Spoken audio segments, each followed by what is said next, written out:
The latest research in neuroplasticity tells us we're not hardwired to be a certain way for the rest of our lives. The latest research in epigenetics says we're not doomed by our genes, that in fact we're marvels of adaptability and change. So as a person started to contemplate and think about, who do I want to be when I open my eyes? What would it be like to be happy? What would it be like to live a new life?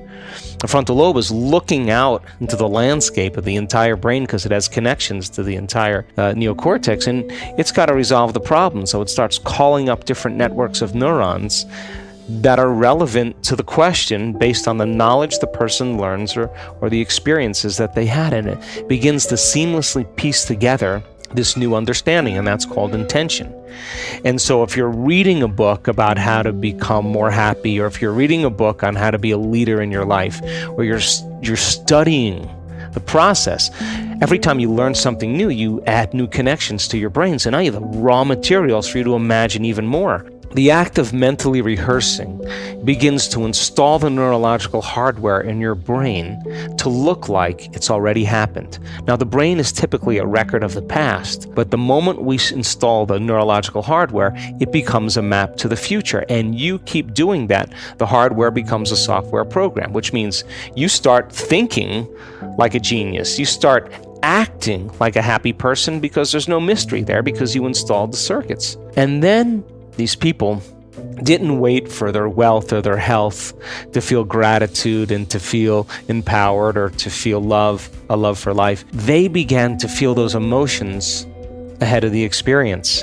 And their body, as the unconscious mind, doesn't know the difference between the experience in their life that creates the emotion and the emotion that they're creating by thought alone. The body's believing it's living in the future, in the present moment. And the stronger the emotion that they felt, the more they're going to pay attention to the thoughts they're thinking. And now all of a sudden, they're changing their biology from living in the past present reality to living in the future present reality. And I was so intrigued by this process that I went back to school to study neuroscience, because it was the answer. In the internal process of rehearsing and imagining, they had long moments where they lost track of time and space, where when they opened their eyes, they thought it was maybe 15, 20 minutes later, and it was an hour and 15 minutes later.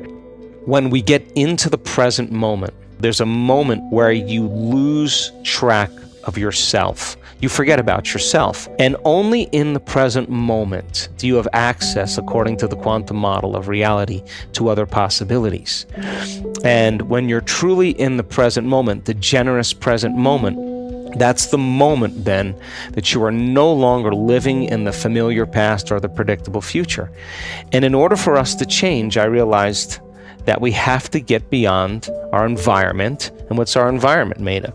People, husbands, kids, bosses, objects, things, places. You got to get beyond your emotions, your body, your pain, your disease, and you got to get beyond this concept of linear time. So when we get beyond our body, our environment, and time, we become pure consciousness. And now that consciousness can begin to connect to the consciousness of the field. And all of a sudden I realized that when people are nobody, no one, no thing, no where, and no time, that's the moment.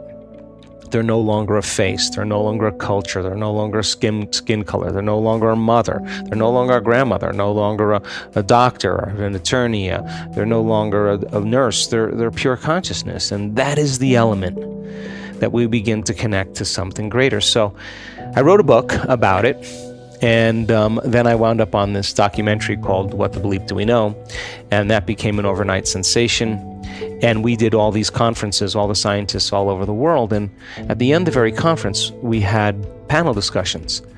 And I started listening to the people's questions during those panel discussions. And they asked really three important questions. How do we do it? Which is a good question. How do our thoughts affect our body or our life? Second question, if our personality creates our personal reality, and it does, and our personality is made up of how we think, how we act, and how we feel, in order for me to change my personal reality, I have to change my personality. Why the hell is it so hard to change? And I thought that was a really good question. And the third thing was, what do you do? So I started teaching these Friday night, all day Saturday events and giving people the understanding of brain science and brain waves and the quantum model, and showing them pictures of neurons connecting and disconnecting, what neural nets are and how the brain works and what focus concentration looks like, and begin to create something where people could really begin to practice at home. And basically I said, okay, well, if these are the 4 principles that these people used in my first book to heal based on my investigation, it should work for sick people or normal people. The process is exactly the same. We got to unlearn and relearn. We got to break the habit of the old self, reinvent a new self. We got to unfire and unwire and refire and rewire. We have to prune synaptic connections and sprout new connections. Unmemorize emotions stored in the body, and then we have to recondition the body to a new mind and to a new emotion, to stop signaling the same genes in the same way and begin to signal new genes in new ways, to pull our attention and our energy out of the familiar past and begin to invest our attention and energy into a new future, to go from the known to the unknown. The model was built, and we started doing these workshops all over the world, from Australia to Mexico to Colombia to Canada to the United States to South Africa to all over Europe. We were teaching these events, and to be honest with you, the first year I didn't see many changes. We saw some people be happier, a greater sense of well-being, but no real breakthroughs. But at the end of these introductory level courses, people would ask, can you teach another level? So then I taught a level 2, and then at the end of that, they said, could you teach another level? Then we taught a level 3, and then they said, can you teach another level? And I said, I don't know anything else. But right around that point, I started having some really profound mystical experiences. Those mystical moments were so profound that I couldn't go back to be Joe Dispenza again. And all of a sudden, I realized that every time I had one of those mystical moments, the first thing that I came to when I came back to who I was I have this all wrong. Like some layer of conditioning, how we're so unconscious to how we view the world. Some layer, some veil was lifted. And then all of a sudden, I got very passionate about the mystical, and so we started teaching a level 3.5. And then right around this time, all of a sudden, people started sending the emails in. My God, I was diagnosed with this condition. I was trying to get this job, and I changed my energy, and I changed this, and I started doing the work, and my body's healthy. Here's the blood tests, here's the scans. And all of a sudden, we started seeing that it started to catch on. And so I wrote my second book called Breaking the Habit of Being Yourself. It was a great success, and there was a great meditation in there and a how-to. And I watched many people right around this point start to make really profound changes in their health right during our events. So we went from a level 3.5 to a level 3.5 pi, and we started seeing spontaneous remissions right in our events. And all of a sudden, I knew that I had to change everything. So then I gathered a team of scientists and researchers and said, what is going on here? I knew that it was happening in real time, so I gathered a team of researchers and scientists, and we started measuring. We started measuring brainwaves. We've done over 8,000 quantitative scans on the brain. Measure people that came into our event. We started doing 4.5-day, 5 days events so that we could have people for a substantial amount of time measure their brain before they came. At the end of 4 or 5 days, measure their brain at the end. And I would say, I want to know the changes are not just in their mind. And all of a sudden, we realized that we had, in our first 2 advanced workshops, these 4 and 5 day events, when we started studying the brain scans, 91% of the people that came had a more than 80% change in their brain for the better. So we knew that we were doing something really right. And then we started randomly selecting different people, and we started studying their brains when they were going through the process of internal change. In other words, in real time, I wanted to know what those elements were that allowed the person to connect.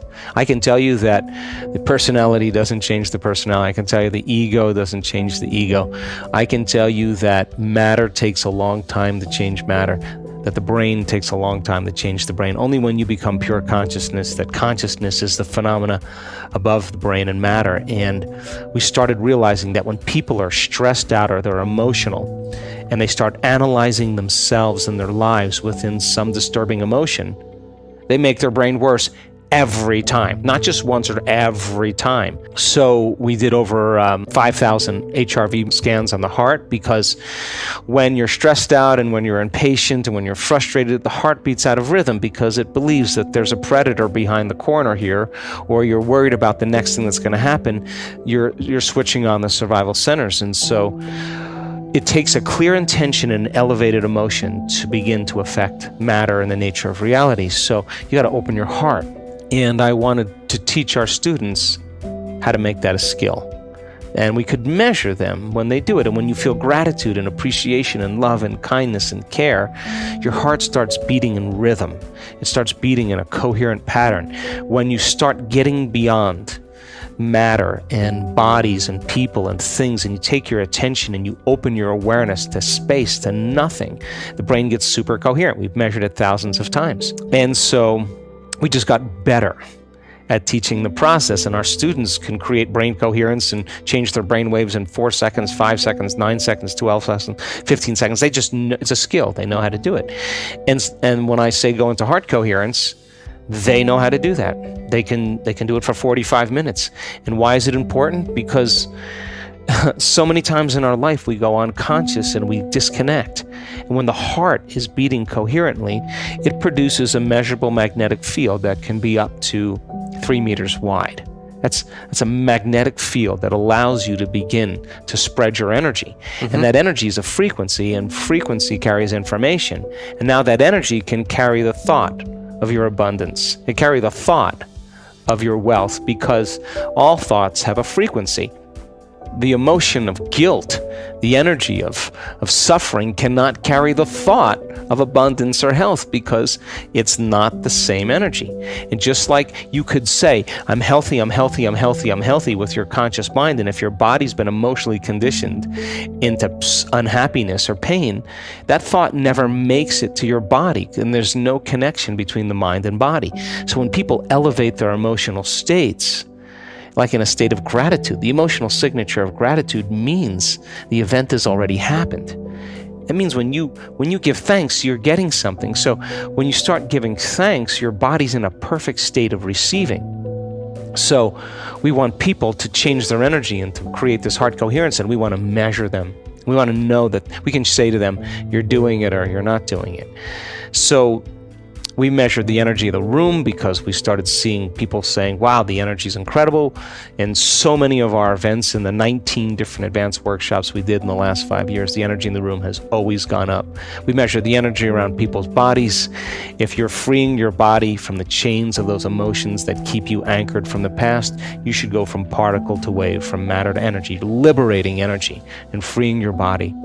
So we measured the energy centers of the body, because we teach our students that each one of these energy centers are centers of information. They have their own frequency, they have their own intent, they have their own consciousness, they have their own glands, their own hormones, their own chemicals, their own individual little brains, and they're under the control of the autonomic nervous system. So people have to learn how to change their brain waves to get into their autonomic nervous system to begin to reprogram these different energy centers. And I thought, well, people are healing, but let's find the instruments to show us that those changes are actually scientifically based. So we found an instrument in Russia, and we measured thousands of people's energy.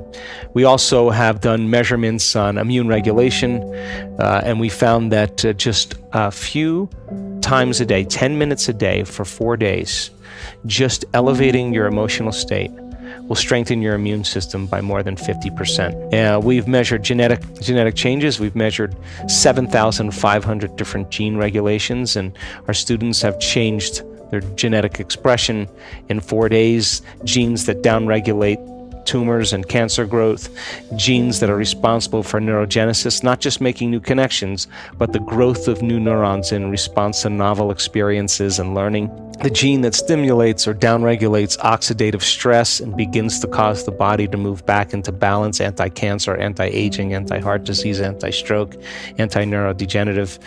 The gene that activates stem cells to go to damaged tissues and repair them. The gene that activates microtubules. The microtubules are the skeletal structures of the cell that vibrate and emit light, coherent light and information. And when cells are diseased or out of balance, those different harmonics are causing the cells to emit different frequencies, and the frequencies can't carry the information, and that's what causes the cells to begin to break down. Well, we now know that the microtubules, the gene when the microtubule gets signaled, that they're resonating at a greater frequency. And so our most recent research was measuring telomere lengths. And telomeres are the little DNA shoestrings that every time a cell divides, it gives up a little of that shoestring. And so the body begins to biologically age. So my question was, could we reverse that? So we randomly selected 32 people. We asked them to do meditation for 60 days. And 74% of those people had a change for the better in their telomere length. We had 40% have a significant change. And we had 23% have a dramatic change. In other words, they got a certain percentage of their life back. One lady, we measured the telomeres at the beginning of the event. 4 days later, we measured the telomeres, and we measured the telomeres 60 days later. The scientist said to me, you're not going to see any changes in telomeres 4 days later, because telomeres, as I understand, it's like hair or fingernails. They take time to grow. But I said to the scientist, we're witnessing people get their hearing back in one meditation. Why not once, not twice, not 3 times? We have people with skin rashes come out of a meditation and the skin rash is gone. They're getting a biological upgrade. So I said, well, if it's happening in no time, it's not a Newtonian phenomenon. It's not matter changing matter. Like, we're talking about energy changing matter, which is a quantum phenomenon. I said, if that's happening, is it possible that their telomeres could lengthen in a very short amount of time? And he paused for a long time, and then he said, I think it is possible. I said, well, I'm willing to spend the money to see if it's true. And we had one lady lengthen her telomeres in 4 days, which is really, really significant. So anyway, I gathered all this data, and I wrote a book called You Are the Placebo, Making Your Mind Matter. And I had thought, well, hell, if you understand the science of the placebo, giving someone a sugar pill or a saline injection or performing some false surgery or procedure, a certain percentage of those people will accept, believe, and surrender to the thought that they're getting the real substance or treatment, and they begin to program their autonomic nervous system to make the exact pharmacy of chemicals equal to the substance they think they're taking. Now, that's not light dinner conversation. That means then that pill, which is an inert substance, is a symbol that represents a possibility in the quantum field.